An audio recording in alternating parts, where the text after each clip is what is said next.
Hello and welcome to another Hand Drink Solo wine info video where we review curious wines for curious minds. And today, the wine I have in the glass really does smell of nachi sherbet and then a sort of white lily effort with the one with the big brown pollen things that drop onto your clothes, guaranteed to stain and also to kill your cats. Because fun fact, lilies are highly toxic to cats. And then there is also one more thing, a sort of hint of gravel or concrete dust. And so you would be forgiven for thinking that I was in fact reviewing a florist in a car park. But the truth of the matter is that today's curious wine is in fact the Boekenhoutskloof Goldmine, and it's one of the most anticipated white wine releases in South Africa right now. Now, much of that anticipation is because this wine is the baby sister of South Africa's famous chocolate block.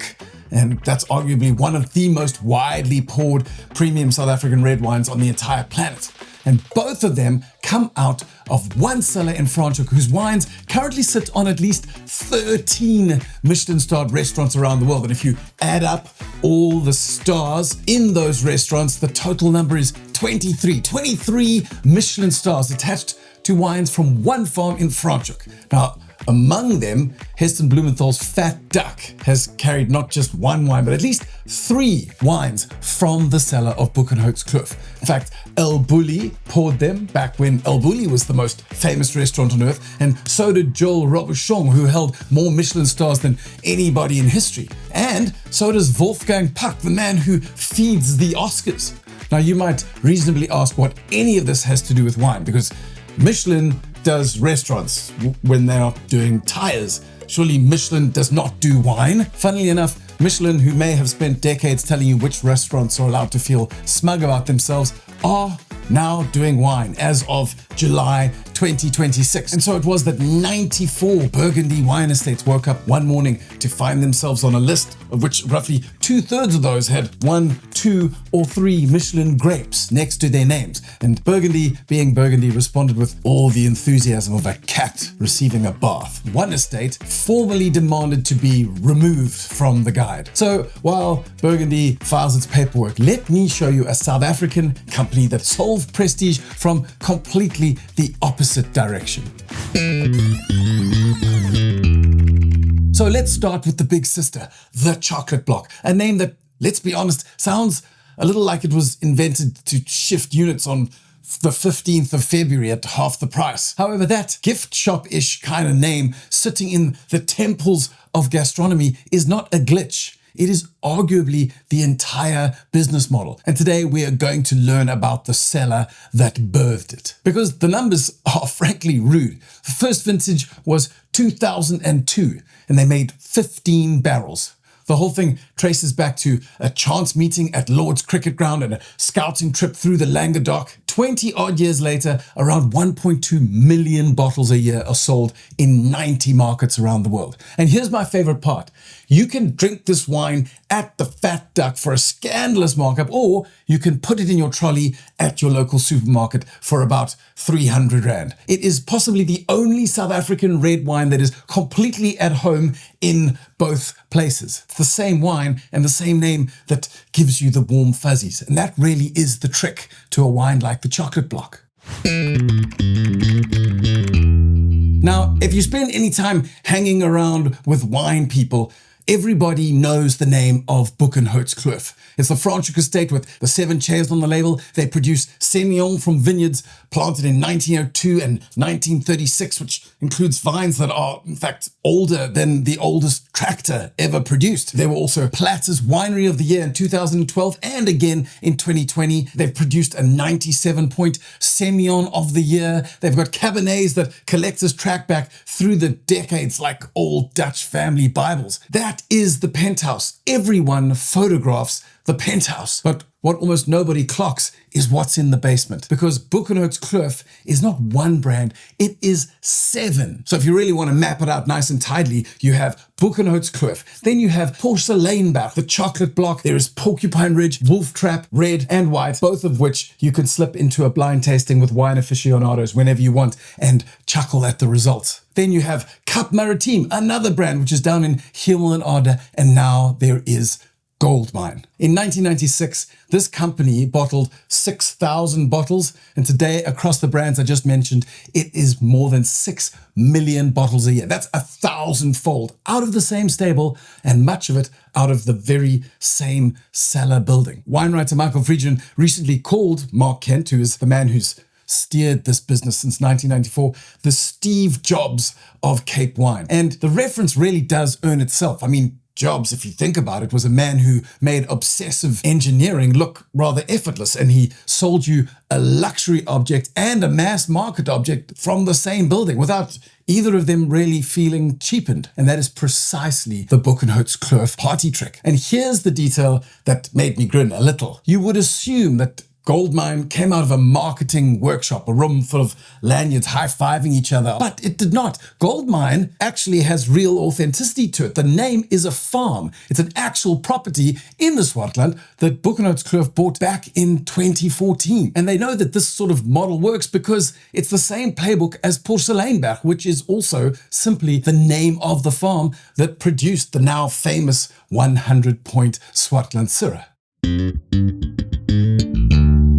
So what is today's Curious Wine of the Day? What is the Goldmine 2024? Well, really, in a sentence, I guess it's what the chocolate block would be if it were a white wine. It's a serious multi-regional Cape blend wearing an approachable price tag. And this is the first commercial vintage of the Goldmine. So what you're holding is a bottle of South African wine history, episode 1 in the chapter of Boekenhoutskloof Goldmine. Now, the blend is built around Chenin Blanc from the Swartland, because if South Africa is going to lead a white blend, of course it's going to be Chenin. But then there is Chardonnay from Mark Kent's Cap Maritime project. And that is, again, Hemel, which is total Chardonnay country. So you've got the credibility there. And then, if that wasn't enough, there is Old Vine Sémillon from Franschhoek. Yes, the family silver, the same heritage material that built the estate's fancy reputation, that 97-point Sémillon, the Sémillon that currently has 2 vintages at Heston Blumenthal's Fat Duck. And then thrown in on top of that, there is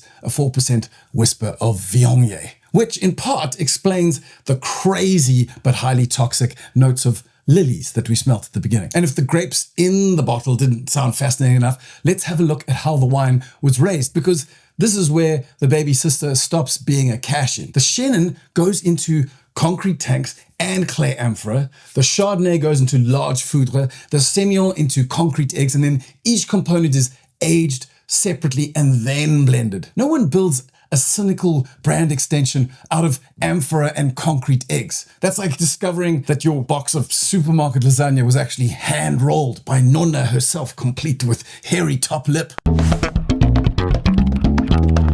It would be wrong to talk about these incredible brands if we didn't also touch on the processes in the cellar and one of my favorite topics, and that is Boekenhoutskloof's relationship with technology. Now, first up, I can tell you that Boekenhoutskloof operate one of the biggest Oxoline installations in the entire Southern Hemisphere, which sounds a little like they produce large quantities of beef extract for school sandwiches, but that's not quite where we're heading with this particular little stat. So Oxoline is really a French barrel racking system, and barrel racking is really just moving barrels around. Now, every single barrel sits on rollers, and this sounds really boring until you understand what the rollers are for. You can rotate the barrel in place without having to move it around and without opening it. And why does that matter? Well, because after fermentation, wine sits on its lees, which is the spent yeast that sits to the bottom. And then if you stir up those lees, you can actually build up a little bit of texture and richness in the wine by getting those lees to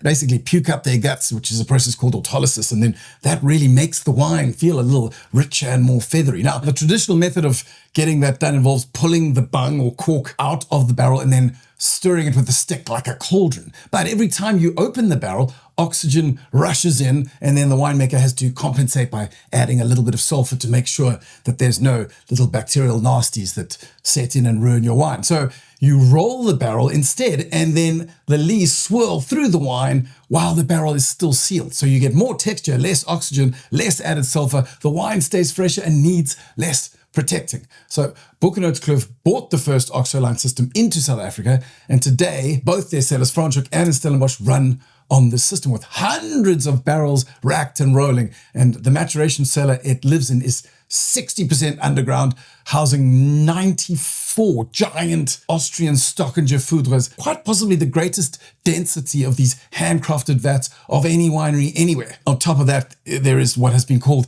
the largest Amphora collection in the Cape, 16, possibly 18, depending on who you speak to. Big Italian clay pots. And you might think, wow, that sounds incredible fancy. I'd love to know which niche little bottling that goes into. Well, actually, much of the wine that we're drinking today, our curious Goldmine 2024, has its components matured in those very same amphora. And maybe this is the point of the Oxoline and all the rest, because it's actually the opposite of what you would assume. This is not technology to make soulless wine at scale. It is technology to make scale without murdering the soul of the wine. So every gadget in that cellar exists to touch the wine less, to oxidize it less, to sulfur it less. So the robots are there to protect the ghost in the shell, not replace it, if you get my drift. So let's get into the glass and give it another sniff, and we'll pick up where we left off, which was, as I said, man, it is crazy. This lily note is epic, you know? And I talk about jasmine having a little bit of a savory note too if you get in close. This lily effort has the same thing. And then there's maybe a slightly purer citrus blossom thing. And behind the florals, there's stone fruit, nectarine, and then a little bit of citrus, mandarin, I would say more specifically. And perhaps that's all a bit much. And look, let me be honest with you about wine people. When I say wet concrete, like I said earlier, I mean, perhaps you go, that sounds terrible. Well, then I could have said crushed river stone, which I guess is a little bit different.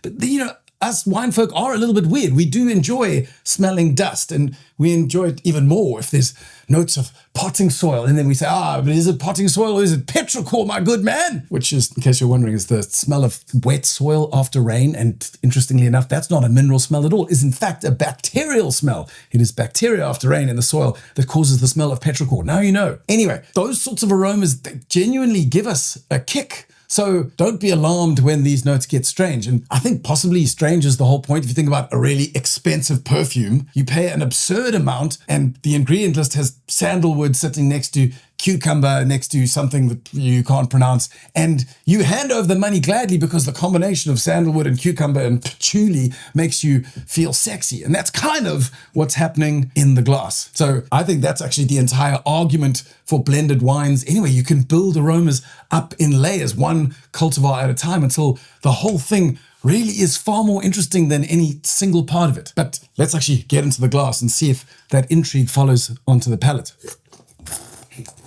I mean, so we did climb through quite a lot of aromas to get to the palate, and underneath everything else I just mentioned, there are three really quite textbook South African Chenin markers wound really tightly together. There's a chewy, slightly unripe peach note. Then there's a salty, saline, almost umami scene that runs down the core, and a little flick of bitter grapefruit, which if you watched my videos, you'll know I love that in a good Chenin. Now, if you find those three elements in your glass, then almost every time you will have found yourself a glass of great Cape Chenin.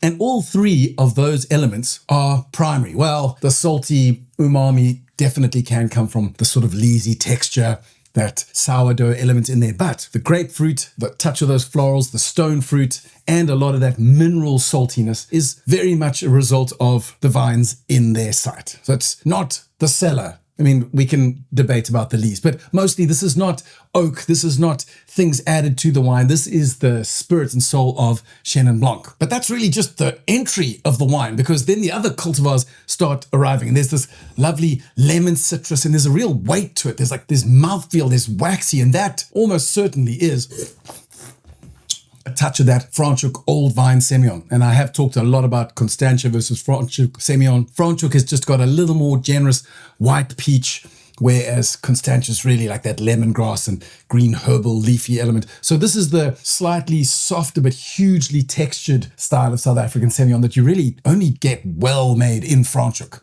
And that's showing up in the wine to do what old vines are always supposed to do, which is provide chewiness and concentration. And then there's another layer, which I can only call citrus spice, which maybe doesn't make sense because there is no actual spice in citrus. But you know, when you actually perhaps bite a little too far into the pith of an orange and you get that drying, oily, faint tingling thing, It's like a combination of pith, but also the actual oily part of the citrus rind.